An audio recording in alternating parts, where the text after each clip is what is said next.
percaya untuk masuk ke dalam project besarnya Badai, dimulai dari konsernya dia waktu itu sebelum ada album ini, terus alhamdulillah dibikin album juga project 23 tahun berkayanya, dan alhamdulillah juga nyanyi lagunya sama lagi gitu, kecuali lagu gue sendiri yang aku punya hati nyanyikan sama El Matu.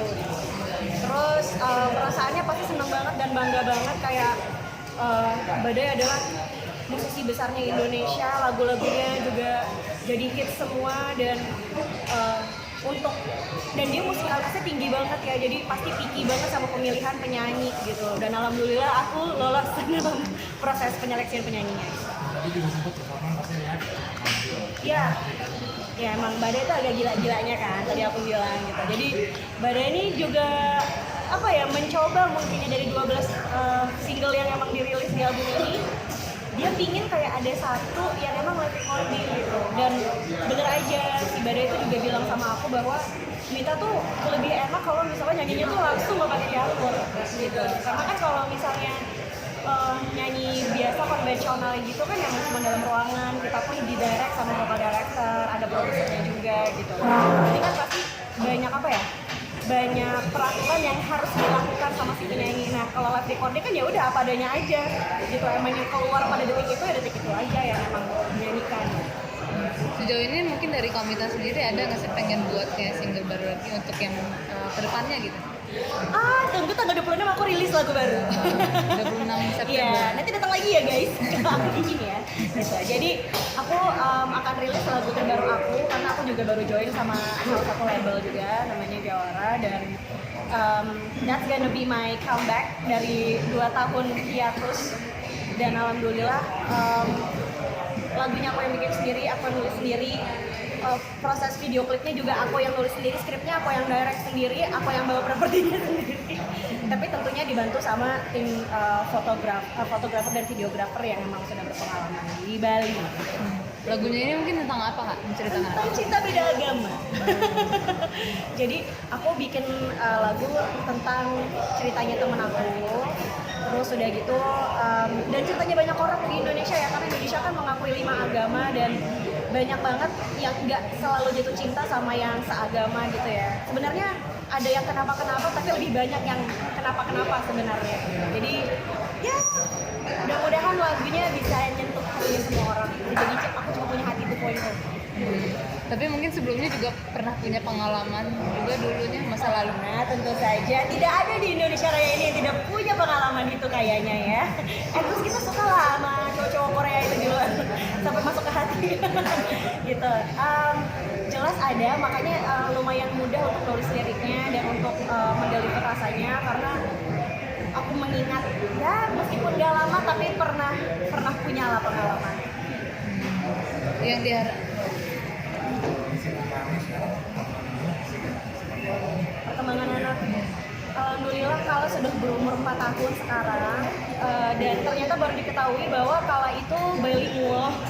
Jadi dari kemarin kita ngomong pakai bahasa Indonesia, dan dia kesannya kayak nggak mau berkomunikasi gitu sama aku sama Bari gitu. Jadi kita sampai ke klinik tumbuh kembang dan nanya kayak, kenapa ya anak ini nggak berkomunikasi gitu, apakah dia terlambat atau dan lain-lain. Ternyata anak ini bilingual, jadi dia tuh lebih banyak nonton video-video YouTube yang berbahasa Inggris gitu, dan jadi banyak banget sama ibunya ngomong bahasa Inggris, karena aku juga kalau di rumah bahasanya seperti kalau sama suamiku.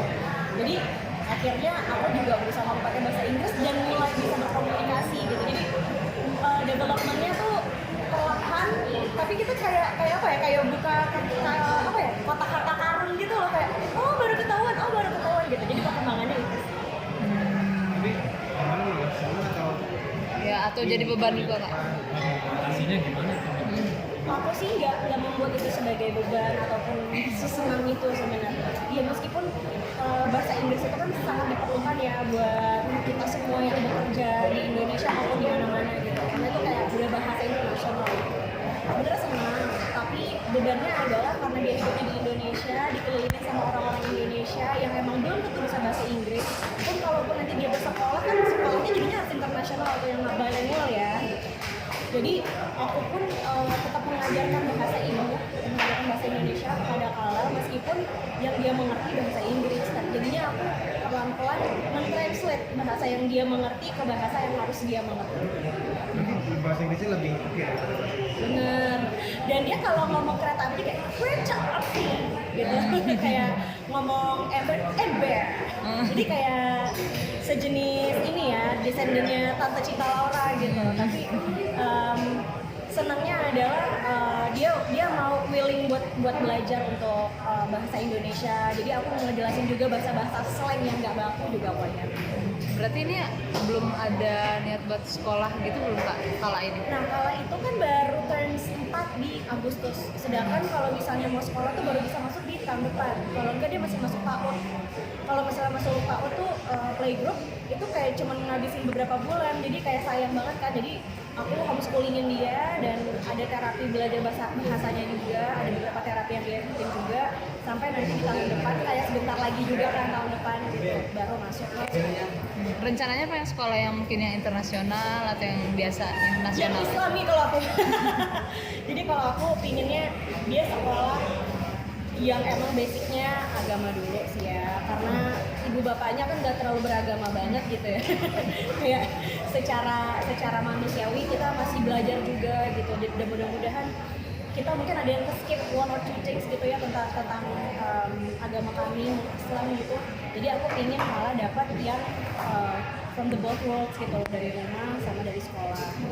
Kalau secara bahasa sendiri jelas aku juga memilih sekolah Islam yang memang bilingual juga supaya memudahkan dia untuk Sejauh ini oh ya Kalau udah 4 tahun ya. ada rencana nambah ngomongan lagi kan. Aku sih merasa aku belum selesai investment waktunya ya di Kala ya. Jadi ini aja aku masih ngerasa Kala tuh masih butuh banyak banget investasi waktu aku, energi dan perhatian gitu. Kayak masih banyak rahasia-rahasia yang belum aku unlock dari Kala gitu. Dan mungkin kalau misalnya Kalanya udah stable enough, ya itu baru aku program lagi di sama Bari. Dan itu udah aku ngobrolin sama Bari dan Bari juga mengaminkan lah pemikiran aku. tapi dari kelas sendiri ada nggak sih kayak nurun dari mama papanya seninya Nyanyinya nggak falas, tenang aja. Jadi Kala itu kalau nyanyi lagu apapun yang kayak The Wheels on the Bus Go Round, itu nadanya nggak ada yang falas dan dia bisa pindah ke falsetto. Tekniknya udah bagus. Jadi karena aku bener-bener strict bahwa orang-orang yang nggak bisa nyanyi nggak boleh nyanyi depan Kala. Hanya aku yang boleh nyanyi depan Kala supaya dia ngerti nada. Nah karena aku yang sering nyanyi depan Kala, dia jadinya kalau misalnya aku pindah nada dasar, dia pun pindah nada dasar juga gitu. Jadi hearingnya juga udah aku latih. Jadi alhamdulillah mudah-mudahan musicality speaking dia bisa bernyanyi. Kalau di sana yang lainnya bapaknya kan drummer, mudah-mudahan juga bisa drumming dan lain-lain. ada rencana mungkin nanti kedepannya nyanyi bareng anak gitu atau anak ditaruh di sekolah musik? Aku nggak maksain dia mau jadi apapun, terserah dia. Kalau misalnya untuk maksain dia nyanyi, kalau dia suka bernyanyi ya let's go.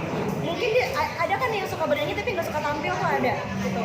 Atau ada yang suka tampil tapi suaranya juga biasa-biasa aja, ada juga gitu. Tapi kalau misalnya kalian memang suka bernyanyi dan suka tampil ya aku akan sangat senang sekali gitu ya untuk menemani dia. Tapi kalau dia nggak suka ya aku nggak paksa.